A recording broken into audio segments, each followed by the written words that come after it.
Jean. Chapitre 8. Jésus se rendit à la montagne des Oliviers. Mais, dès le matin, il alla de nouveau dans le temple, et tout le peuple vint à lui. S'étant assis, il les enseignait. Alors les scribes et les pharisiens amenèrent une femme surprise en adultère, et, la plaçant au milieu du peuple, ils dirent à Jésus, « Maître, cette femme a été surprise en flagrant délit d'adultère. Moïse, dans la loi, nous a ordonné de lapider de telles femmes. Toi donc, que dis-tu » Il disait cela pour l'éprouver, afin de pouvoir l'accuser. Mais Jésus, s'étant baissé, écrivait avec le doigt sur la terre. Comme il continuait à l'interroger, il se releva et leur dit, « Que celui de vous qui est sans péché jette le premier la pierre contre elle. » Et s'étant de nouveau baissé, il écrivait sur la terre. Quand ils entendirent cela, accusés par leur conscience, ils se retirèrent un à un, depuis les plus âgés jusqu'au dernier, et Jésus resta seul avec la femme, qui était là au milieu. Alors s'étant relevé, et ne voyant plus que la femme, Jésus lui dit, « Femme, où sont ceux qui t'accusaient? Personne ne t'a-t-il condamné ?» Elle répondit, « Non, Seigneur. » Et Jésus lui dit, « Je ne te condamne pas non plus, va, et ne pêche plus. » Jésus leur parla de nouveau, et dit, « Je suis la lumière du monde, celui qui me suit ne marchera pas dans les ténèbres, mais il aura la lumière de la vie. » Là-dessus, les pharisiens lui dirent, « Tu rends témoignage de toi-même, ton témoignage n'est pas vrai. » Jésus leur répondit, « Quoique je rende témoignage de moi-même, mon témoignage est vrai, car je sais d'où je suis venu et où je vais, mais vous, vous ne savez d'où je viens ni où je vais. Vous jugez selon la chair, moi, je ne juge personne. Et si je juge, mon jugement est vrai, car je ne suis pas seul, mais le Père qui m'a envoyé est avec moi. Il est écrit dans votre loi, que le témoignage de deux hommes est vrai.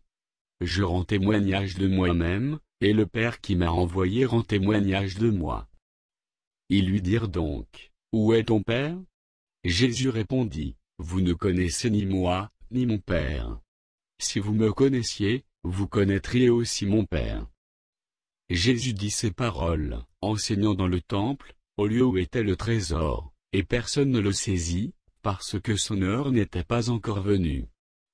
Jésus leur dit encore, « Je m'en vais, et vous me chercherez, et vous mourrez dans votre péché, vous ne pouvez venir où je vais. » Sur quoi les Juifs dirent, « Se tuera-t-il lui-même, puisqu'il dit, vous ne pouvez venir où je vais ?»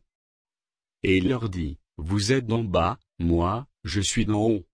Vous êtes de ce monde, moi, je ne suis pas de ce monde. C'est pourquoi je vous ai dit que vous mourrez dans vos péchés, car si vous ne croyez pas ce que je suis, vous mourrez dans vos péchés. » « Qui es-tu » lui dirent-ils.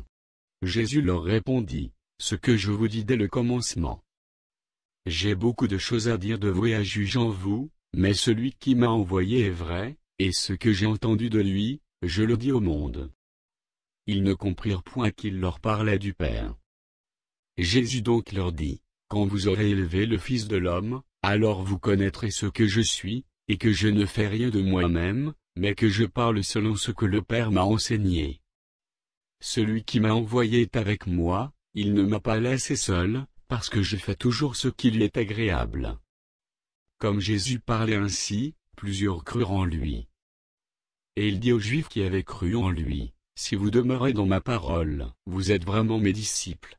Vous connaîtrez la vérité, et la vérité vous affranchira. » Ils lui répondirent, « Nous sommes la postérité d'Abraham, et nous ne fûmes jamais esclaves de personne, comment dis-tu, vous deviendrez libres ? » « En vérité, je vous le dis, leur répliquait Jésus, quiconque se livre au péché est esclave du péché.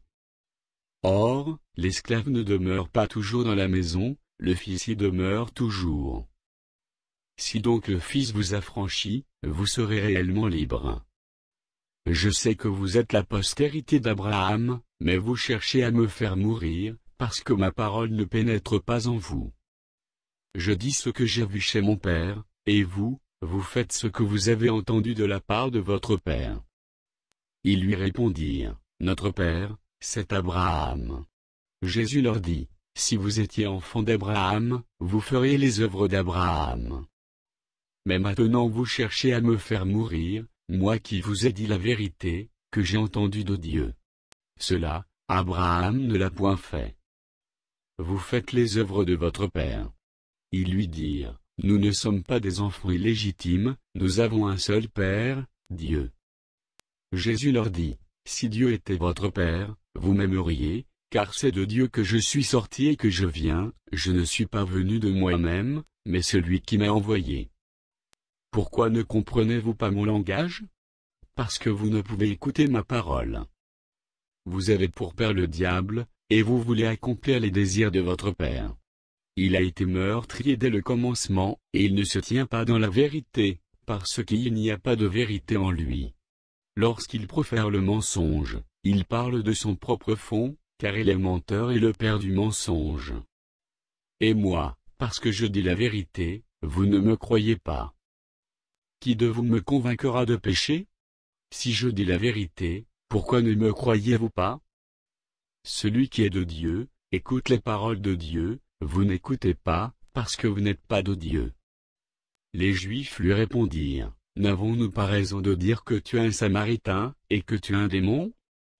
Jésus répliqua, je n'ai point de démon, mais j'honore mon Père, et vous m'outragez. Je ne cherche point ma gloire, il en est un qui la cherche et qui juge. En vérité, je vous le dis, si quelqu'un garde ma parole, il ne verra jamais la mort. Maintenant, lui dirent les Juifs, nous connaissons que tu es un démon. Abraham est mort, les prophètes aussi, et tu dis, si quelqu'un garde ma parole, il ne verra jamais la mort. Es-tu plus grand que notre père Abraham, qui est mort? Les prophètes aussi sont morts. Qui prétends-tu être? Jésus répondit, si je me glorifie moi-même, ma gloire n'est rien. C'est mon Père qui me glorifie, lui que vous dites être votre Dieu, et que vous ne connaissez pas. Pour moi, je le connais, et, si je disais que je ne le connais pas, je serais semblable à vous, un menteur. Mais je le connais, et je garde sa parole. Abraham, votre père, a tressailli de joie de ce qu'il verrait mon jour, il l'a vu, et il s'est réjoui. Les Juifs lui dirent, tu n'as pas encore 50 ans, et tu as vu Abraham. Jésus leur dit, en vérité, je vous le dis, avant qu'Abraham fût, je suis. Là-dessus, ils prirent des pierres pour les jeter contre lui, mais Jésus se cacha, et il sortit du temple.